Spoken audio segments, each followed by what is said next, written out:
अगर आप भी देखना चाहते हैं रोज़ नई नई कहानियाँ तो हमारे चैनल को जल्दी से जाकर सब्सक्राइब कर लें और बेल आइकन को दबाना बिल्कुल भी ना भूलें ताकि हमारे आने वाली हर वीडियो की नोटिफिकेशन आपको सबसे पहले मिल सके।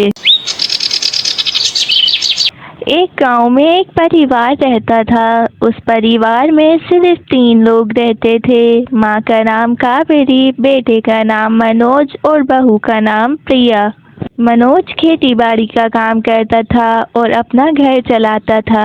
उसकी अभी नई नई शादी हुई थी और उसकी पत्नी बहुत बोनी थी। जब प्रिया इस गांव में शादी होकर आई तो पूरे गांव ने उसका नाम रख दिया बोनी बहू।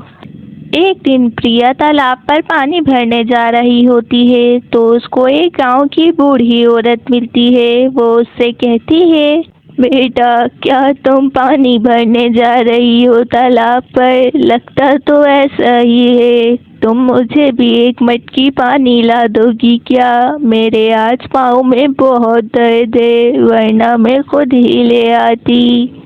सुनो माँ जी, मेरे 2 ही हाथ हैं और उन दोनों हाथों में मेरी मटकी है। आप ऐसा करो कि मेरे साथ अपनी मटकी लेकर चल लो। अच्छा अच्छा, समझ गई बेटा, तुम क्या कहना चाह रही हो। समझ गई हैं तो अभी तक यहाँ क्यों खड़ी हैं? चाहे अपना काम करें जाकर। इतना कहकर बोनी बहू मतलब कि प्रिया वहाँ से चली जाती है। जब वो तालाब पर पहुंचती है तो वो सोचती है, ओहो, उस कामचोर बुढ़िया की वजह से मेरा सारा टाइम खराब हो गया। सब लोग पानी लेकर भी चले गए हैं, अब मैं भी जल्दी से पानी भर लेती हूँ। फिर जब प्रिया तालाब से पानी लेकर घर पहुंचती है तो उसकी सास कावेरी उसको कहती है, अरे महारानी, आ गई हो घर। किससे बातों में लग गई थी इतनी देर तक? फिर प्रिया कावेरी को ज्यादा कुछ नहीं बताती, बस वो इतना कहती है, अरे वो हमारे गांव की बुढ़िया है ना, जो सबको कहती रहती है कि अपना काम खुद करो, अपना काम खुद करो। उससे अपना काम तो होता नहीं है और दूसरों को बोलती रहती है। बस उसी ने ही मुझे बातों में लगा लिया था कि मैं उसका थोड़ा काम कर दूं। बस इतना कहकर वो रसोई में आ जाती है और अपना काम करने लगती है।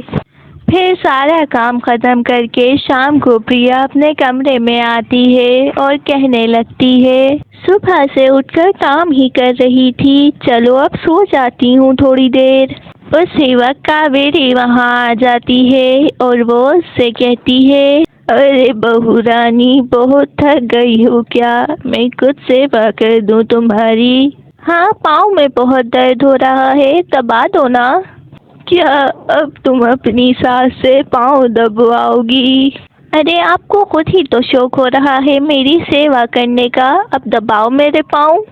अरे मैं तो तुम्हें एक ताना मार रही थी क्योंकि तुम तो बिस्तर देखकर सोने जा रही थी।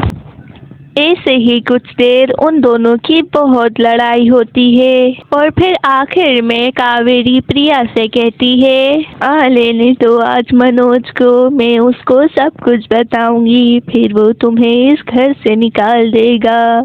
ना कहकर कावेरी उसके कमरे से बाहर आ जाती है और मनोज का इंतजार करने लगती है। फिर जब मनोज घर आता है तो कावेरी उसको रो रो कर सारी बात बताती है। सारी बात सुनने के बाद मनोज कहता है, क्या माँ, आपसे प्रिया ने अभी ऐसा कुछ बोला है? मैं अभी उसको बुलाता हूँ। प्रिया, ओ प्रिया, जरा बाहर आओ, मुझे तुमसे बात करनी है। फिर जब मनोज की आवाज़ सुनकर प्रिया बाहर आती है तो मनोज उससे कहता है, तुमने माँ के साथ बदतमीजी करी है और तुमने उनसे कहा कि मेरे पैर दबाओ।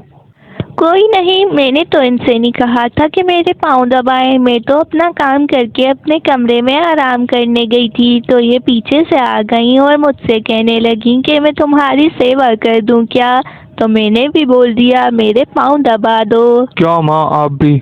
जब उसने घर का सारा काम कर लिया था तो आपको क्या जरूरत थी उसको ताना मारने की?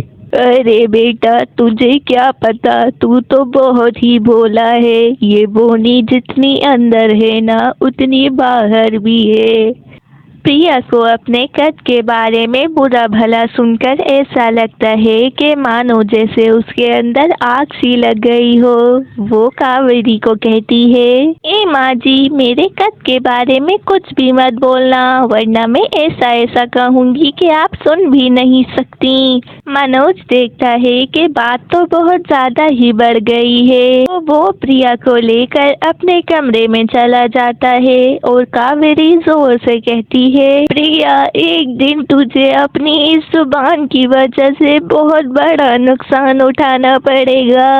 ऐसे ही कुछ दिन बीतते हैं। एक दिन कावेरी अपने कमरे में बैठी होती है तो मनोज और प्रिया के लड़ने की बहुत आवाज आ रही होती है। तो वो सोचती है, अरे क्या हो गया है इन लोगों को, इतनी जोर जोर से क्यों चिल्ला रहे हैं, जाकर ही देखना पड़ेगा।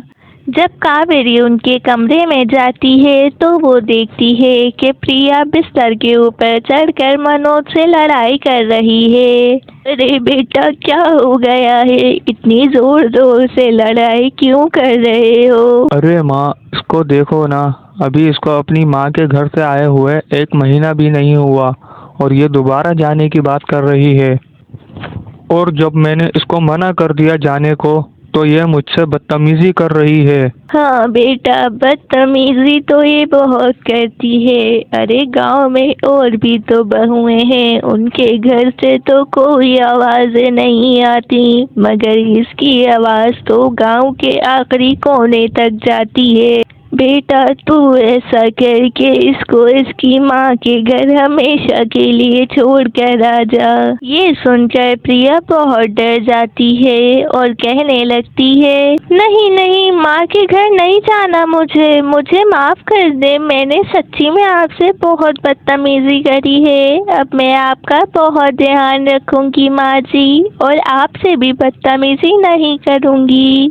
फिर वो लोग प्रिया को एक और मौका दे देते हैं और प्रिया बिल्कुल सुधर जाती है और फिर वो लोग मिलकर खुशी खुशी रहने लग जाते हैं। अगर आप भी देखना चाहते हैं रोज नई नई कहानियाँ तो हमारे चैनल को जल्दी से जाकर सब्सक्राइब कर लें और बेल आइकन को दबाना बिल्कुल भी ना भूलें ताकि हमारे आने वाली हर वीडियो की नोटिफिकेशन आपको सबसे पहले मिल सके।